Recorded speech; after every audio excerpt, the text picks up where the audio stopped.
Blessed day, everyone. My name is Brother Kix, and welcome to Revival of Faith Ministries.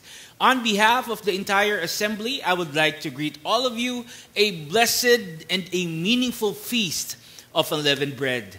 Thank you so much for joining our week-long celebration, and we hope and pray that you all felt blessed through the messages and all the activities that we had for the entire week. Everyone say hallelujah. Today, friends, we are celebrating the last high day of this year's Feast of Unleavened Bread. And our message today is of great significance and relevance, especially to what we are celebrating. Mahalaga po at napapanahon ang ating pag-uusapan ngayon because it is crucial to our faith and to our relationship with our Almighty Father Yahweh.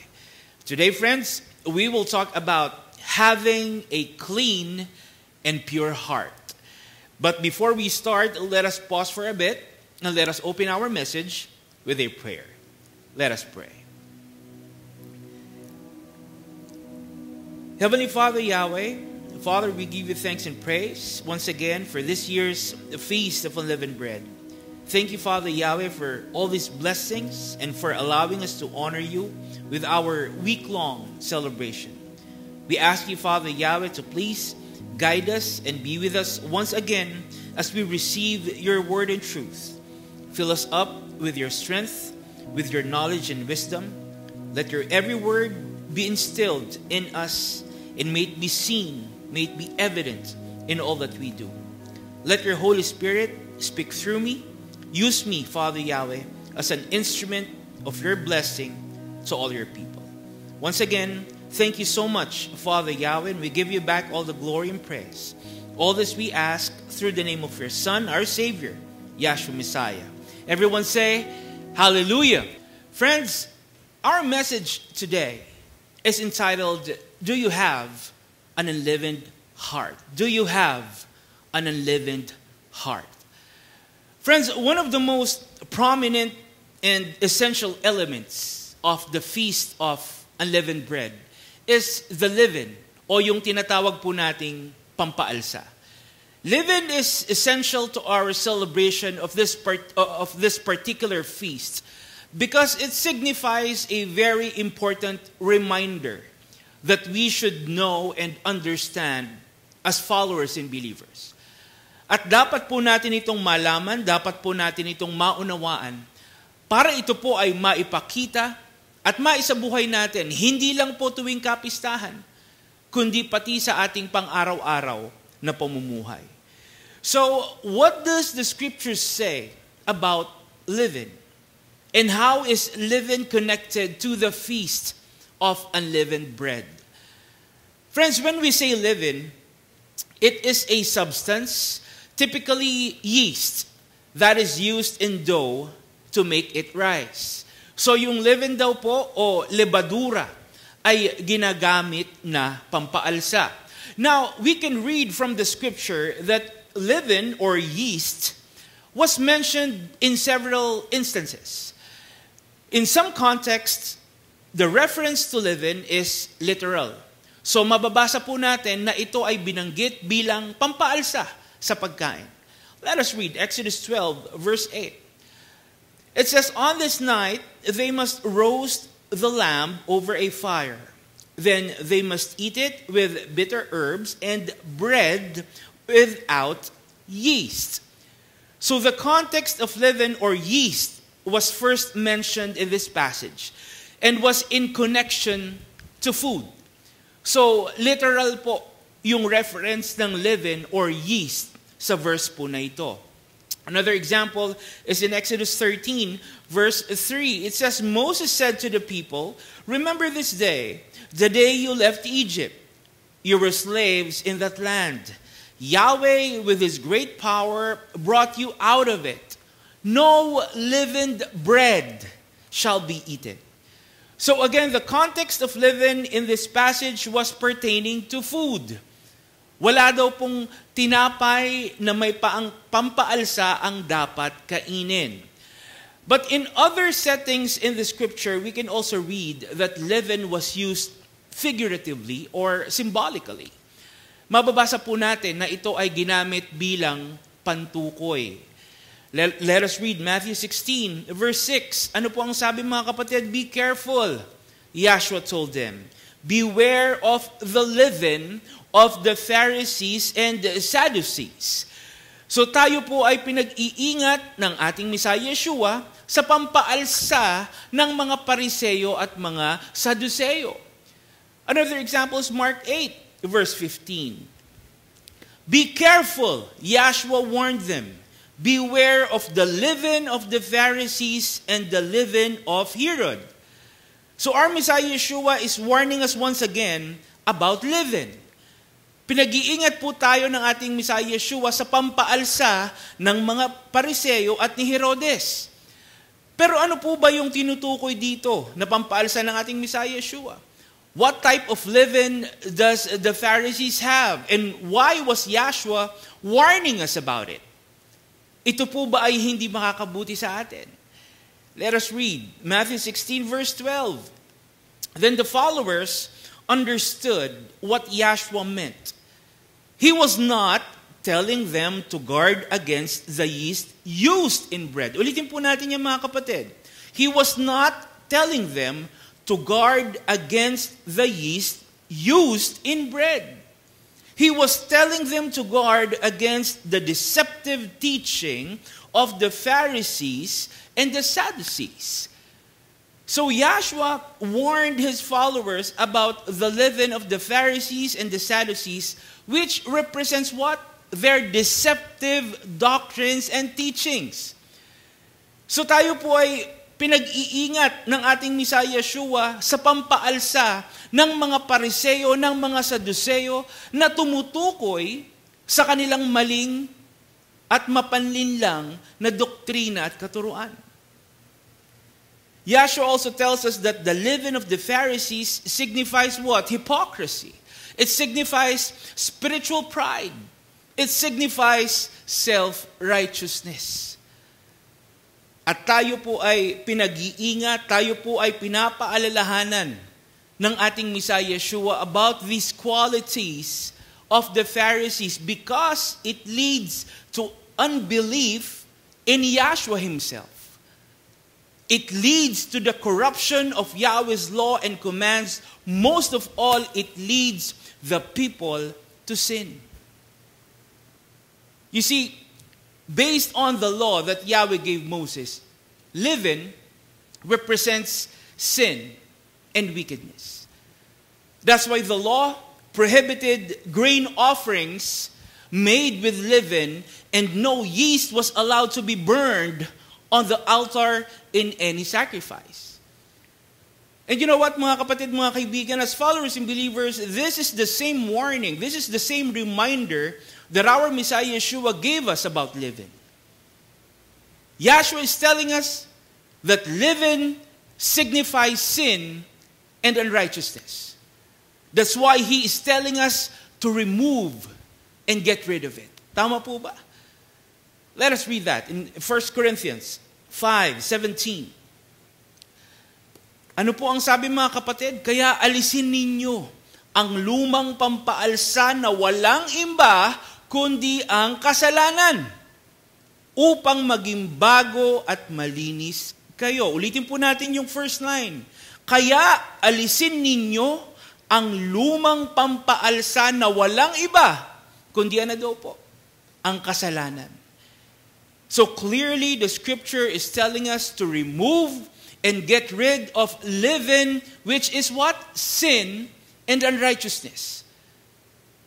Dapat daw po natin itong alisin sa buhay natin. Because even a small amount of leaven or sin will negatively affect us entirely. Ulitin po natin. Even a small amount of leaven, even a small amount of sin will negatively affect us entirely. Let us read 1 Corinthians 5, verse 6. Your boasting is not good. Don't you know that this sin is like a little leaven that spreads through the whole batch of dough? Ano po sabi? This sin is like a little leaven that spreads through the whole batch of dough. So again, even the slightest amount of leaven or sin is never good for us. Tama po ba? Ibig sabihin po, gaano man kaliit o gaano man kaunti na pampaalsa o kasalanan ay hindi po makakabuti sa atin. That's why we are to remove, we are to get rid of it. Especially po mga kapatid, mga kaibigan, as we celebrate the Feast of Unleavened Bread, our Almighty Father, Yahweh, wants us to be free from any form of leaven. Our Almighty Father, Yahweh, wants us to be free from any form of evil, sin, and unrighteousness. As we celebrate this year's Feast of Unleavened Bread, our Almighty Father, Yahweh, wants us to follow and imitate our Messiah, Yeshua, our perfect Lamb, and the perfect sacrifice for our sins. Kaya ang sabi po sa 1 Corinthians 5, verse 8, so don't celebrate the feast by being evil and sinful, which is like serving bread made with yeast. Be pure, truthful, and celebrate by using bread made without yeast. So friends, the scripture is telling us how Yahweh wants us to celebrate His Feast of Unleavened Bread. And we are instructed to be what? To be pure. We are instructed to be truthful. Yahweh wants us to be free from any form of evil and sin. Sa pagdiriwang natin ng kapistahang ito, ang gusto po ng ating Amang Yahweh ay alisin natin, talikuran natin ang anumang uri ng kasalanan o kasamaan. Ang gusto ng ating Amang Yahweh, mamuhay tayo ng tama, mabuti at tapat sa Kanya. Hallelujah! Because our Almighty Father, Yahweh, wants us to be worthy of His feast. Remember that. Yahweh wants us to be worthy of His feast. Ang gusto ng ating Amang Yahweh, maging karapat-dapat tayo sa pagpapalang ito.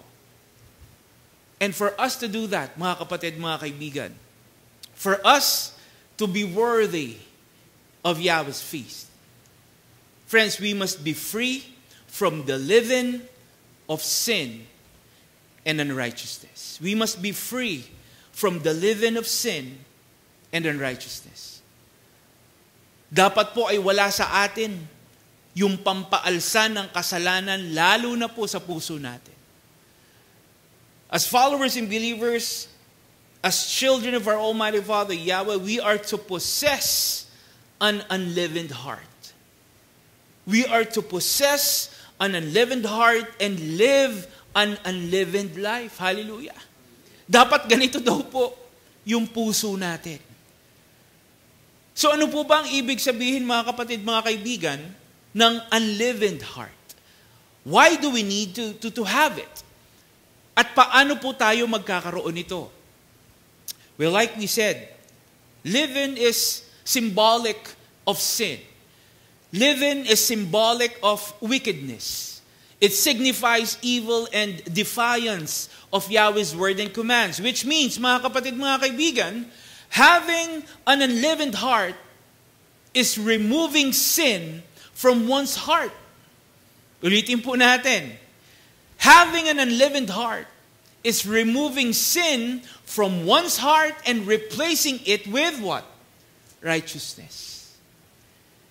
So basically, it means making our hearts free from any form of evil, sin, and unrighteousness. That's why having an unleavened heart is intentionally and actively committing yourself to obeying Yahweh and submitting to His will. Having an unleavened heart is intentionally and actively committing yourself to obeying Yahweh and to obeying His will.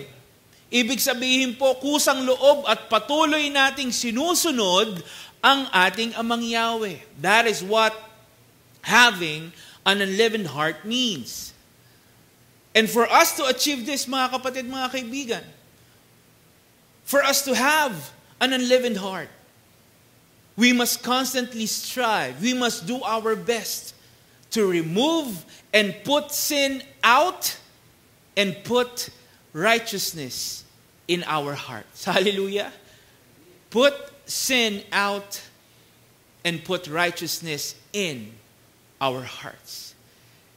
It says in Exodus 12, verse 15,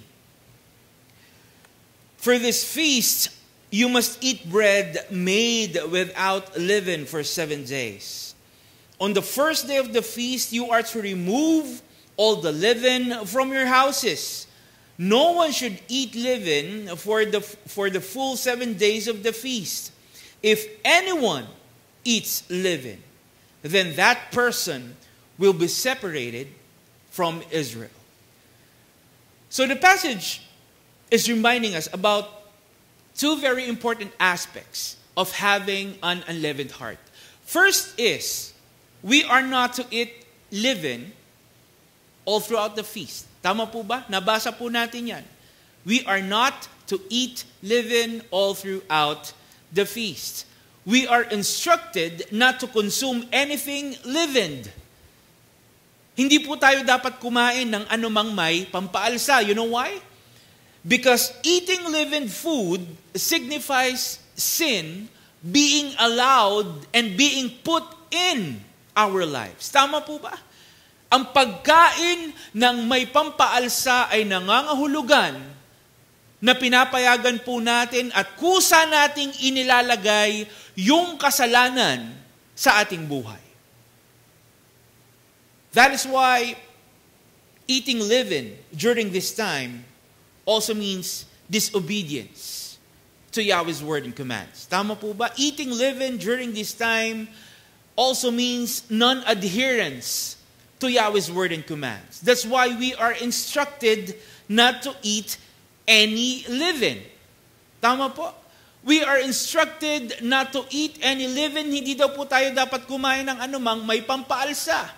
In fact, we are even instructed to remove leaven from our house. We must remove leaven from our house. Dapat daw po nating alisin ang anumang pampaalsa sa ating tahanan. You know why?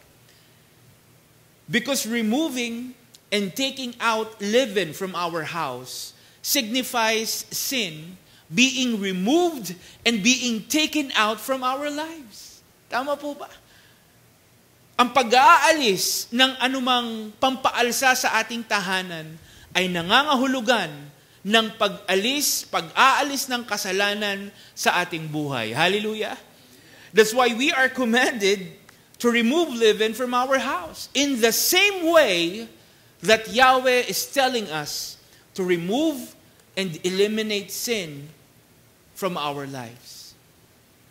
We are commanded to take out any leaven from our house in the same way that Yahweh is commanding us to remove and eliminate sin from our lives. Friends, this is what Yahweh wants for us. He wants us to be free from sin. He wants us to be free from unrighteousness. He wants us to have an unleavened heart and live an unleavened life. Hallelujah. Because just like what the scripture is telling us, if anyone fails not to eat leaven, especially at this time, if anyone fails to remove leaven from their home, ano po ang mangyayari mga kapatid? That person will be separated from Yahweh's people. In the same way, the scripture is telling us that if we allow sin and unrighteousness in our lives, if we don't remove and take out sin from our lives, ano po ang mangyayari mga kapatid? We will be separated from our Almighty Father Yahweh. Tama po ba? If sin will remain in us, if sin will remain in our lives, friends, the scripture is telling us that we will be separated from our Almighty Father Yahweh. Ano po ang sabi? Sa Isaiah 59 verse 2. It is your sins that separate you from your Elohim. He turns away from you when He sees them. So malinaw po, mga kapatid, na yung mga kasalanan natin ang naglalayo sa atin mula sa ating Amang Yahweh. That's why as we continue to observe this year's Feast of Unleavened Bread, let us take time. Let us take time to carefully assess ourselves. Let us take time to see if we really have an unleavened heart. Friends, let us evaluate if we are living an unleavened life. Alamin po natin kung tayo nga ba ay namumuhay ng naaayon, kung tayo po ba ay nagiging kalugod-lugod sa ating Amang Yahweh. Siguraduhin natin na hindi po kasalanan ang nangingibabaw at nananahan sa puso natin. Tama po ba?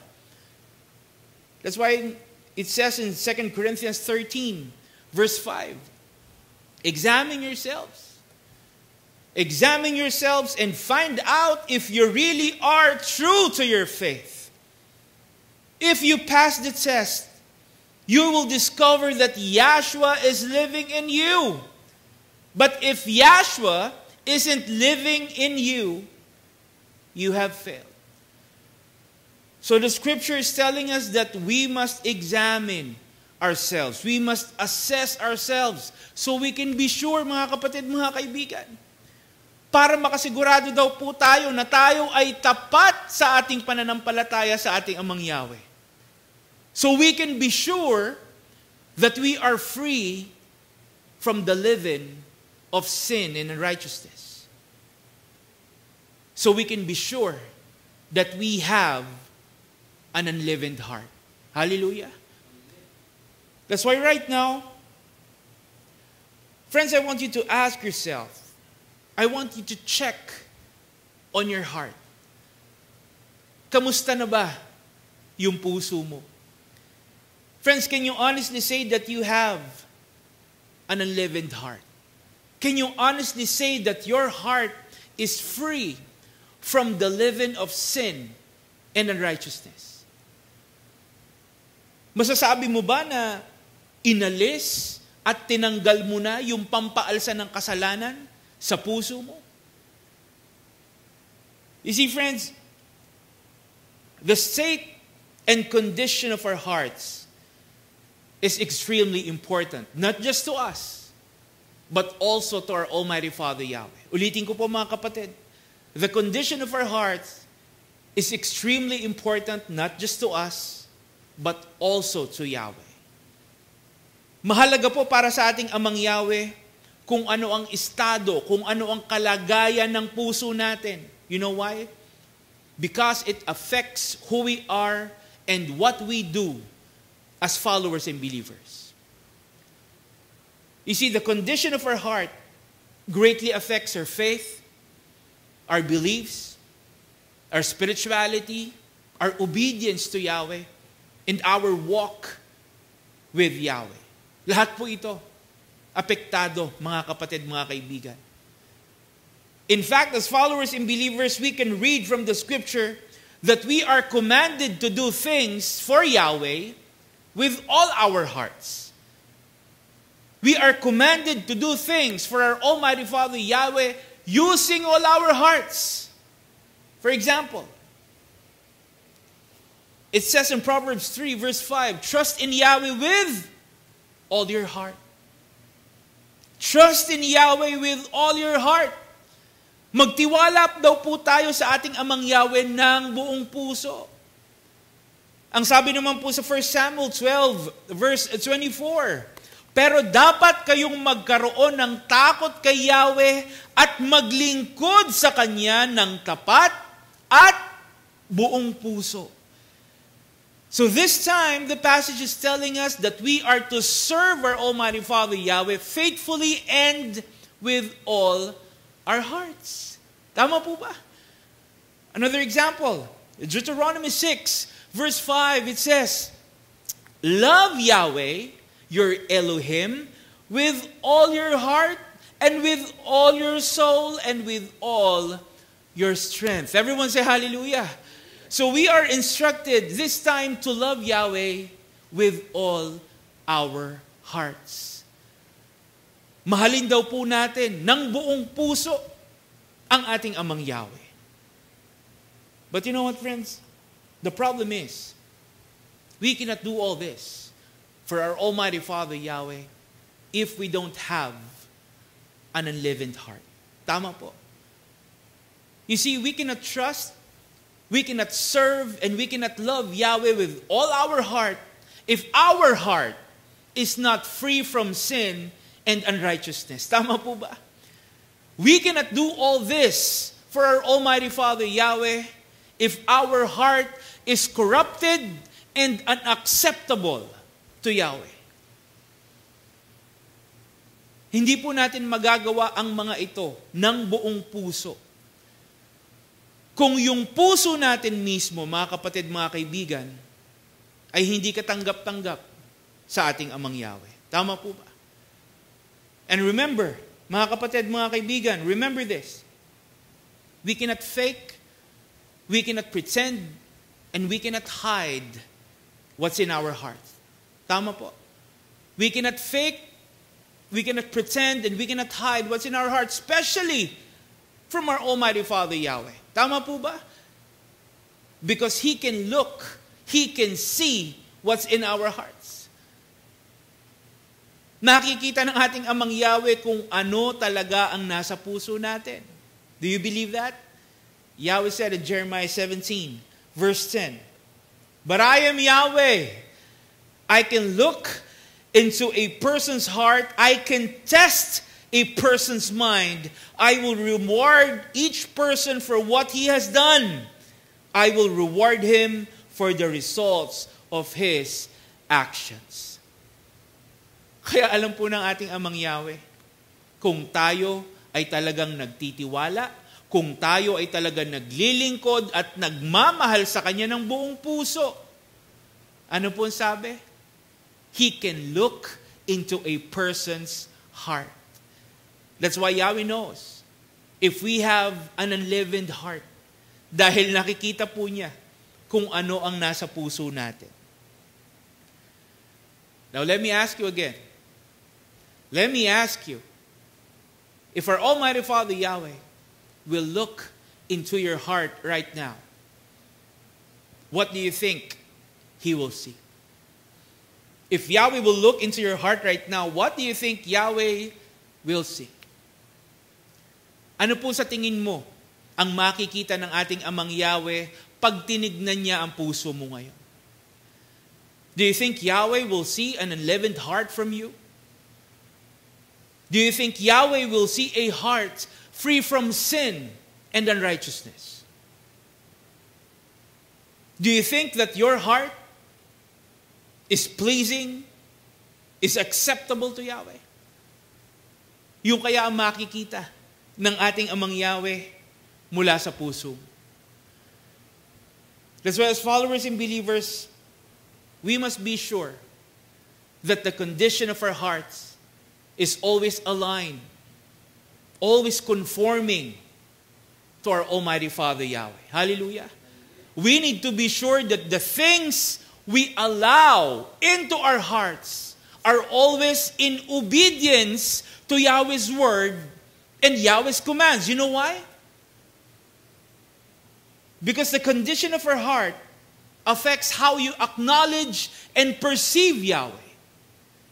The condition of your heart affects your character. It affects your attitude toward Yahweh. So if your heart is not well, if the condition of your heart is not good, if your heart is filled with pride, with hate, with anger, if your heart is filled with jealousy and bitterness, friends, it will be seen. It will manifest in your thoughts, emotions, words, and actions towards our Almighty Father Yahweh. Lahat po ito, again, apektado. But on the other hand, if your heart is well, if your heart is in the right place, if the condition of your heart is good, mga kapatid, mga kaibigan, magiging mabuti at positibo din yung epekto nito in all that we do, especially for our Almighty Father Yahweh. That's why we always need to consider the condition of our hearts. We need to be sure that the things we allow, that the things we put into our hearts are always aligned and acceptable to Yahweh. Hallelujah. We need to be sure that Yahweh is the one dwelling and reigning in our hearts. Dapat siguraduhin po natin na ang ating Amang Yahweh ang nananahan at naghahari sa puso natin. Don't let anything, don't let anyone contaminate your heart and make it unworthy of Yahweh. Tama po ba? Huwag mong hayaan na maging hindi karapat-dapat yung puso mo para sa ating Amang Yahweh. Instead, let us make our hearts worthy dwelling places for our Almighty Father Yahweh. Hallelujah. Let us make our hearts worthy dwelling places for Yahweh. Let your heart be a sanctuary for Yahweh. Let us read what Yahweh said in 2 Corinthians 6, verse 16.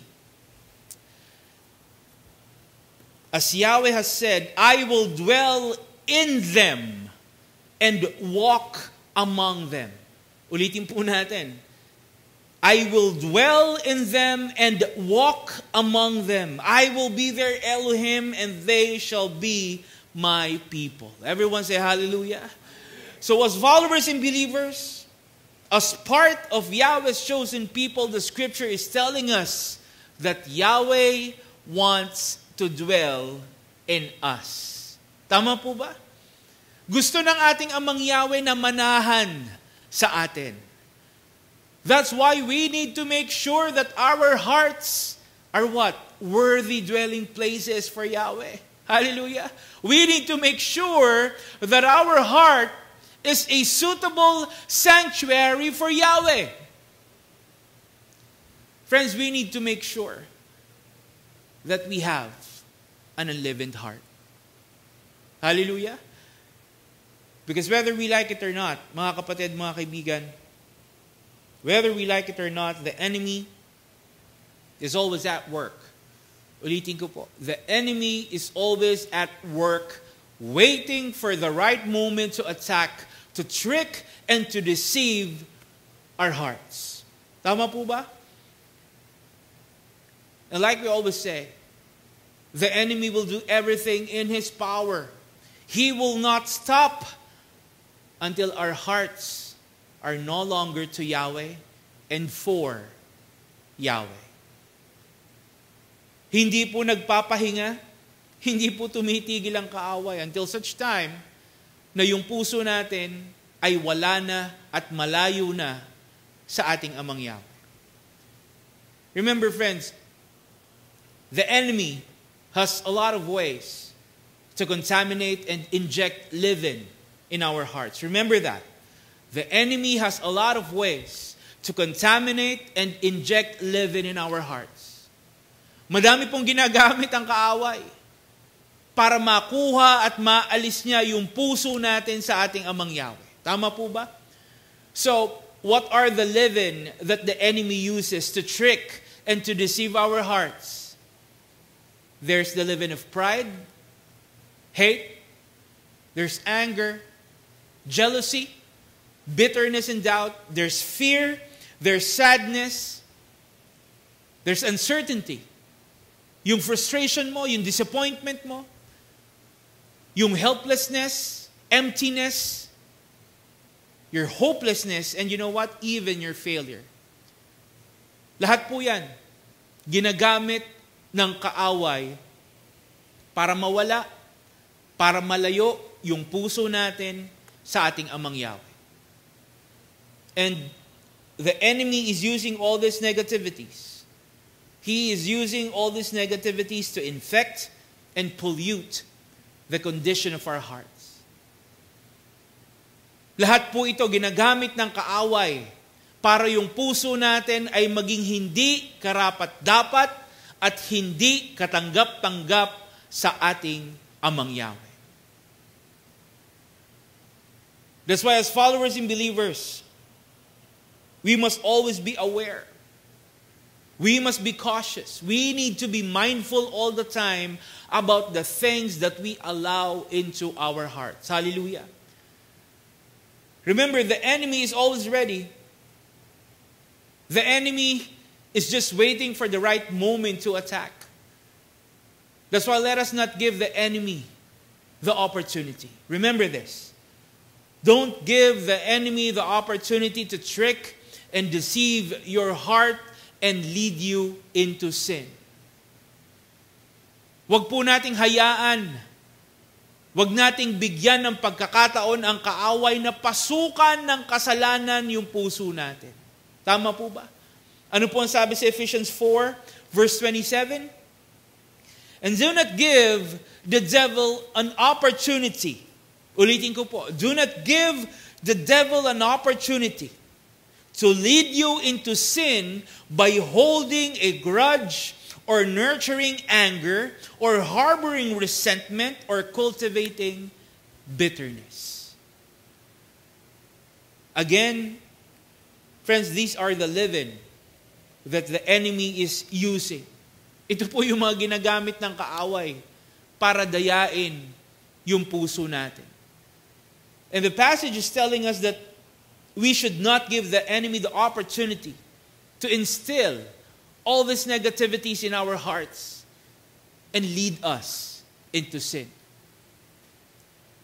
Huwag po natin bigyan ng pagkakataon ng kaaway na ipasok at itanim ang mga ito sa puso natin. Tama po ba? Instead, we must also be ready. We must always be ready. We must be prepared to guard and to defend our hearts. Tama po. Ano po ang sabi sa Proverbs 4, verse 23? Guard your heart above all else. Guard your heart above all else, for it is the source of life. Ingatan daw po natin, pangalagaan daw po natin yung ating puso. We must guard, we must defend our hearts at all times, especially from the tricks and deceits of the enemy. We must always protect and secure our hearts so we can also continue to seek Yahweh, so we can continue to trust, to serve, and to love Yahweh with all our hearts. Hallelujah! Para manatili po yung puso natin na karapat-dapat at katanggap-tanggap sa ating Amang Yahweh. But you know what, friends? Unfortunately, nowadays, we can see how a lot of people are allowing their hearts to drift and turn away from our Almighty Father Yahweh. Unfortunately, even those who have been in the faith for a long time, they are allowing their hearts to be filled with all the negativities, with all the worldly things that are harmful and damaging to their faith and to their relationship with Yahweh. And you know what? The thing is, they find it harmless. They find it fun. For them, it's okay. For them, it's not something wrong. Para po sa kanila, wala namang masama o walang mali sa ginagawa nila. And worse, hindi po nila namamalayan. Malayo na pala yung puso nila sa ating Amang Yahweh. Hindi po nila napapansin, wala na pala yung puso nila sa ating Amang Yahweh. Because of not guarding their hearts from the leaven of sin, because of the worldly things they allowed into their hearts have drifted, their hearts have turned away from our Almighty Father Yahweh. That's why Yahweh said in Isaiah 29, verse 13, "This people say they love me. They show honor to me with words, but their hearts are far from me. Ulitin ko po mga kapatid, their hearts are far from me. The honor they show me is nothing but human rules they have memorized. Their hearts are far from Yahweh. Friends, the passage is telling us that even if we declare our love for Yahweh, even if we honor Him with words all day long, friends, it is worthless, it is meaningless if our heart is far from Yahweh. Tama po ba? Because like we said, sa puso po natin tumitingin ang ating Amang Yahweh.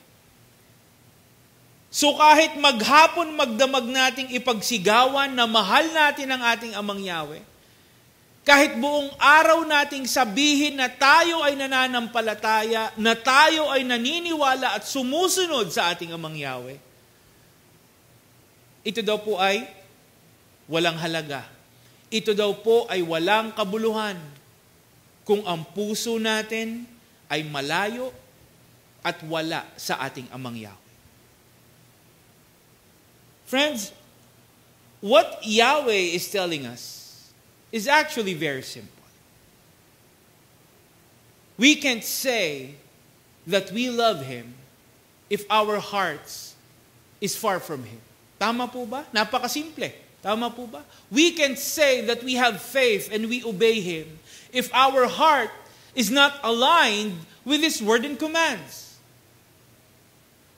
You can consider yourself a true follower and believer if you don't possess an unleavened heart. Tama po. Hindi mo pwedeng sabihin na ikaw ay tunay na mananampalataya kung naglalaman ang puso mo ng pampaalsa ng kasalanan. Kaya ang sabi po mga kapatid sa 1 John 3 verse 6, those who live in Yahshua don't go on sinning. Ulitin po natin, those who live in Yahshua don't go on sinning. Those who go on sinning haven't seen or known Yahshua.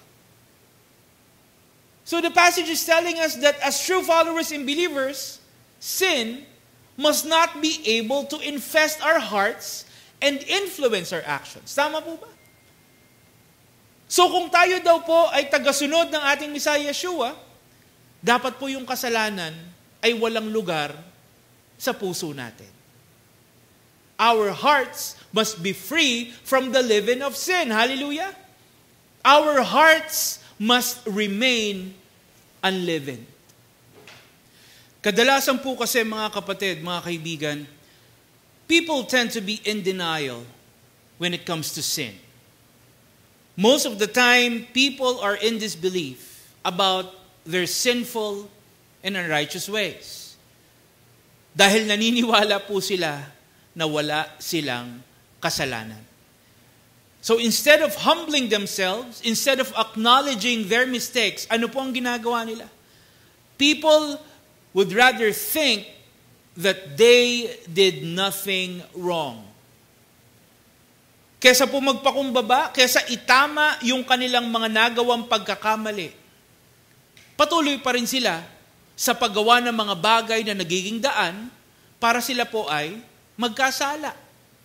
Magkasala sa ibang mga tao, pero higit sa lahat, magkasala sa ating Amang Yahweh. Instead of admitting their fault, instead of changing their ways, people rather listen to their pride.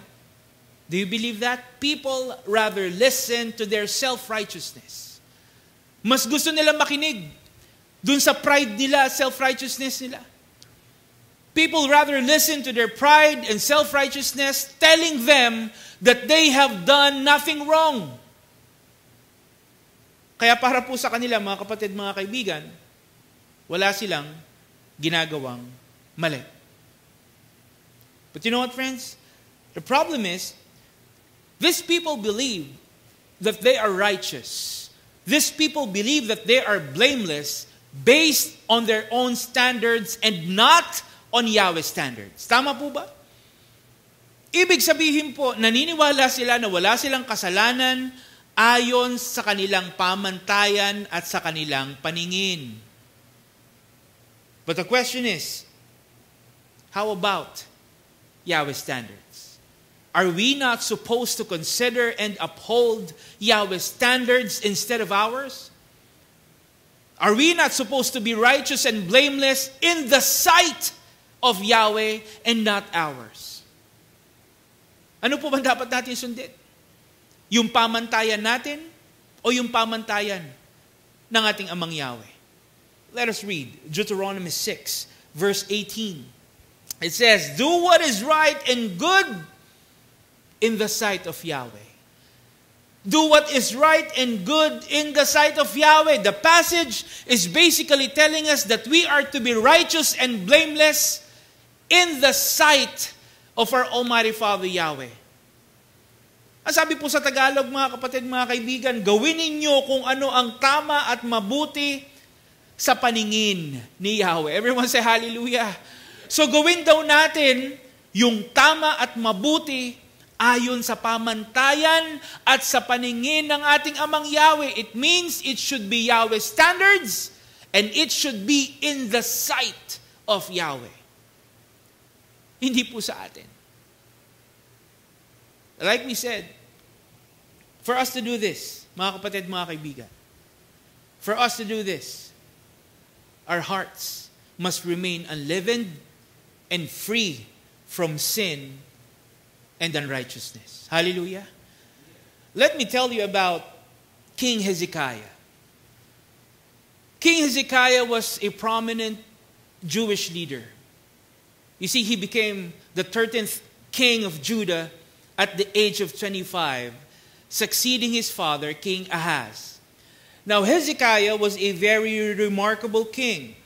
He was used by our Almighty Father Yahweh to rescue Jerusalem and bring reform, bring revival to Judah, which helped strengthen Judah as a kingdom.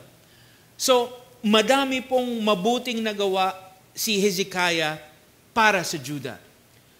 But aside from this, mga kapatid, mga kaibigan, King Hezekiah was also known for being close to our Almighty Father Yahweh. He was a man of prayer. He was a righteous and obedient in the sight of Yahweh. Ulitin ko po, mga kapatid. King Hezekiah was righteous and obedient in the sight of Yahweh.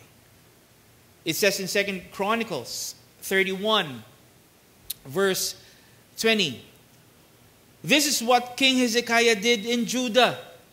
He did what was good and right and obedient in the sight of Yahweh his Elohim." Everyone say hallelujah. He did what was good, what was right, and obedient in the sight of Yahweh.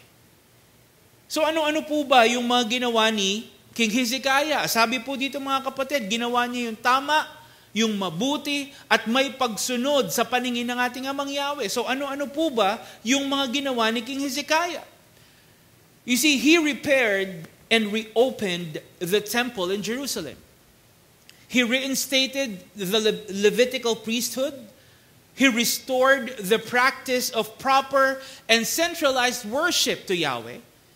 And you know what? He reestablished Passover as a national holiday which has been neglected for many years. Now, aside from that, King Hezekiah also removed idols. He removed pagan worship from the land and reaffirmed the people's commitment to Yahweh. Everyone say hallelujah. Imagine, King Hezekiah was able to reaffirm the commitment of his people to our Almighty Father Yahweh. So masasabi po natin na talagang madaming mabubuti at magagandang nagawa si King Hezekiah.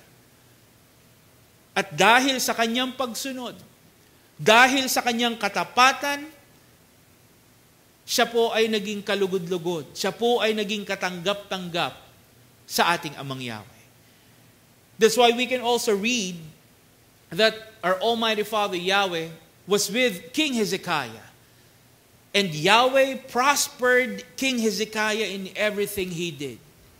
Basahin po natin yan. 2 Kings 18, 6-7. Ang sabi po, Hezekiah trusted in Yahweh, the Elohim of Israel. There was no one like him among all the kings of Judah. There was no king like him before him or after him. Hezekiah was loyal to Yahweh. He did not stop following Yahweh. He obeyed the commands Yahweh had given Moses. And Yahweh was with Hezekiah. He had success in everything he did. Everyone say hallelujah. So dahil daw po sa kanyang pagiging tapat, dahil sa kanyang pagtitiwala at pagsunod, si King Hezekiah daw po mga kapatid, ay lubos na pinagpala ng ating Amang Yahweh. Now, during his later years, King Hezekiah became very sick. He became ill and was close to death. Nagkaroon po siya ng isang malubha na sakit. But you know what? Instead of giving up, instead of losing faith, King Hezekiah chose to pray. King Hezekiah chose to continue trusting and obeying our Almighty Father Yahweh. Siya po ay nanalangin, siya po ay patuloy na nagtiwala sa ating Amang Yahweh.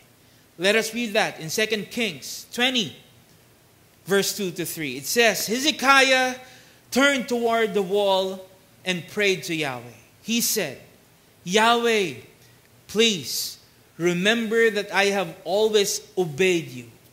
I have given myself completely to you. I have done what was good in your sight. And Hezekiah cried loudly. So, with complete trust, with complete faith and confidence, friends, King Hezekiah beseeched Yahweh to be merciful and to remember all the good that He has done. At dahil siya po ay naging katanggap-tanggap at kalugod-lugod sa paningin ng ating Amang Yahweh, dininig po yung panalangin ni King Hezekiah. Hallelujah! Our Almighty Father Yahweh answered King Hezekiah's prayer by adding 15 more years to his life. Hallelujah! Friends, we have read several times that King Hezekiah always did what is right and what is good in the sight of Yahweh. And even during his most challenging and difficult times, King Hezekiah still chose to trust and obey Yahweh. Gaano man po kahirap yung kanyang pinagdaan ng pagsubok, patuloy pa rin siyang naging tapat. Patuloy pa rin siya nagtiwala at sumunod sa ating Amang Yahweh. Despite knowing that he was very sick and about to die, patuloy pa rin siyang naging katanggap-tanggap. Patuloy pa rin siyang naging kalugod-lugod sa paningin ng ating Amang Yahweh. That's why King Hezekiah found favor in the eyes of Yahweh. Hallelujah! Siya po ay pinagpala. Siya po ay binayayaan ng ating Amang Yahweh. You know why? Because King Hezekiah had a pure and unleavened heart. It says in Matthew 5, verse 8, Blessed are the pure in heart, for they will see Yahweh. Blessed are the pure in heart. And just like what Yahweh did to King Hezekiah, patuloy din tayong pagpapalain ng ating Amang Yahweh kung patuloy tayong magiging tapat, magtitiwala, at susunod sa Kanya. Yahweh will bless us. His favors will be upon us if we will remain pure and unleavened in heart. So, let us ask, mga kapatid, mga kaibigan, what should we do to achieve a pure and unleavened heart? Bilang mga mananampalataya, ano po ang dapat nating gawin upang ang puso natin ay manatiling dalisay at hindi mapasukan ng pampaalsa ng kasalanan. Well, the thing is, our Almighty Father Yahweh Himself is already telling us what we should do. Ang ating Amang Yahweh na po mismo ang nagsasabi sa atin kung ano ang ating dapat gawin. So let us read what the Scripture says for us to achieve a pure and unleavened heart. It says in Proverbs 23, verse 6, "My son, give me your heart, and let your eyes delight in my ways." Ulitin po natin. "My son, give me your heart, and let your eyes delight in my ways." Everyone say hallelujah.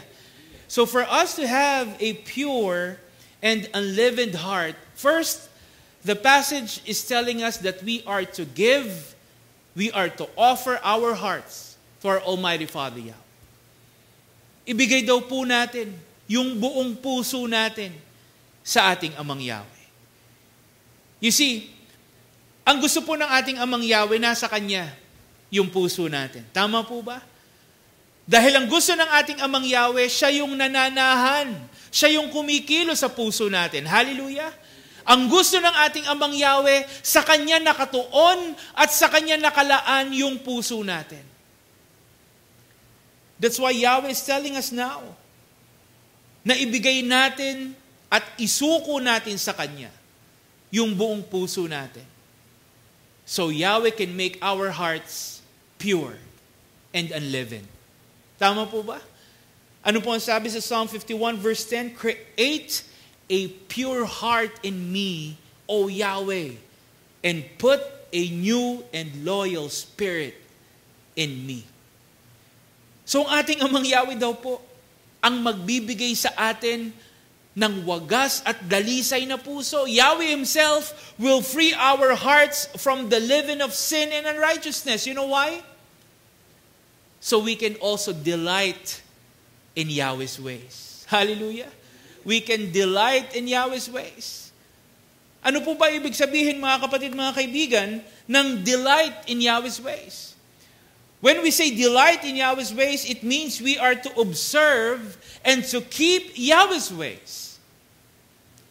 It means we are to obey, we are to imitate Yahweh's ways. It means we are to follow. We are to conform His ways. Dapat daw po nating sundin, dapat nating tularan yung Kanyang mga pamamaraan.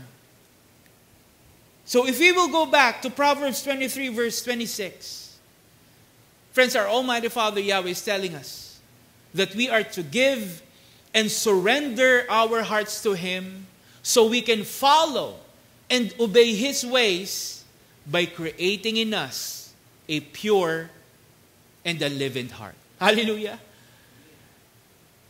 And I hope and pray, mga kapatid, mga kaibigan, that this is what we'll choose to do all the time. Not just today.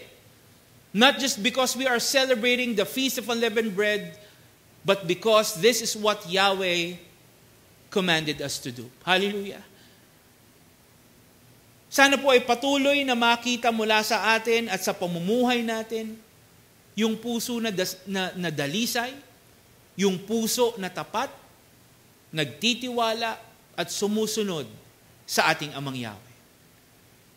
Friends, let us continue to embrace, let us live out the true essence of the Feast of Unleavened Bread by striving and doing our best to keep our hearts pure and free from the leaven of sin and unrighteousness.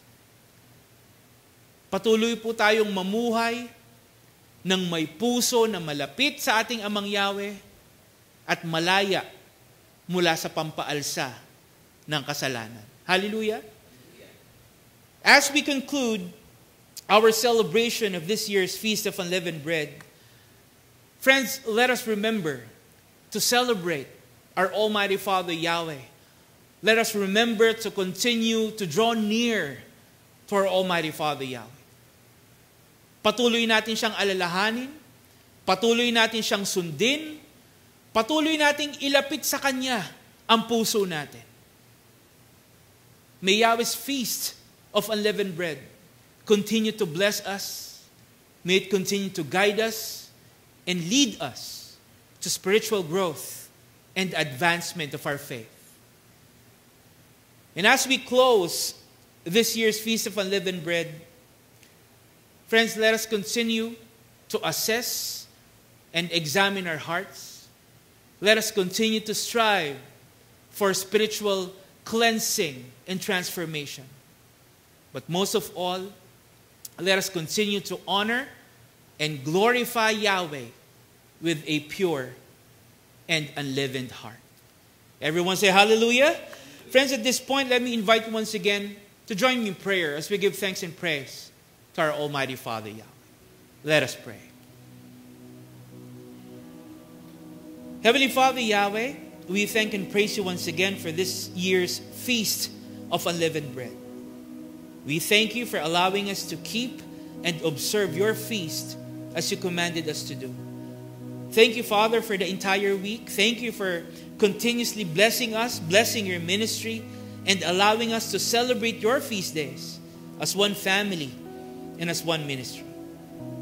Thank you, Father Yahweh, for your message today. May your powerful and living word continuously grant us the courage, the strength to keep our hearts free from the leaven of sin and unrighteousness. Let your message be our guide to always surrender our hearts to you and delight in your ways. Let your message enable us to trust and obey your will all the time. Help us to always do what is right and what is good in your sight. Give us the right attitude. Create in us a pure and unleavened heart. Thank you, Father Yahweh, for all the brethren, for everyone who joined our week-long celebration. Bless them, Father Yahweh. Be with them all the time. Father, we lift you our nation. We entrust you our country, our leaders. We lift you the safety and success of our land. Grant us comfort and healing, Father Yahweh. Touch all of us with your mighty healing hands. Grant us your peace. Let your peace thrive, prevail in all the world, especially in your land, Israel. Once again, thank you so much, Father Yahweh, and we give you back all the glory and praise. All this we ask through the name of your Son, our Savior, Yahshua Messiah. Everyone say, hallelujah, hallelujah. Before we end our message today, let me share with you first Exodus 13, verse 7. Exodus 13, verse 7, it says, unleavened bread shall be eaten for 7 days. Nothing leavened shall be seen with you, and no leaven shall be seen with you in all your territory. Friends, the passage is reminding us once again about the biblical implication of leaven and why we are to remove it, especially from our hearts. Like we said, leaven oftentimes represents sin. Most of the time, it represents unrighteousness. That's why even the slightest amount of leaven is never good for us. Kaya bilang mga mananampalataya, mga kapatid, mga kaibigan, tayo po ipaulit-ulit na pinapaalalahanan na dapat natin itong iwasan, dapat natin itong alisin sa ating buhay at lalo na po sa ating mga puso. We are reminded to remove sin from our hearts and replace it with goodness and righteousness. We are reminded to make our hearts free from any form of sin and unrighteousness. We are reminded to actively commit ourselves to Yahweh, to obeying Him and submitting to His will. We are reminded to make ourselves worthy dwelling places and sanctuary for Yahweh. Kaya siguraduhin po natin na yung puso natin ay nakalulugod at karapat-dapat para sa ating Amang Yahweh. That is why let us not allow anything, let us not allow anyone to compromise our hearts and make it unworthy of Yahweh. let us be sure that the things we allow into our hearts are always in obedience to Yahweh. Let us make sure that the condition of our hearts is always aligned and conforming to our Almighty Father Yahweh. Hallelujah! At sa pagtatapos po ng ating pagdiriwang ng kapistahang ito, nawa mga kapatid, mga kaibigan, ito po ay nagdulot sa atin ng katatagan sa ating buhay espiritual at paglago ng ating pananampalataya sa ating Amang Yahweh.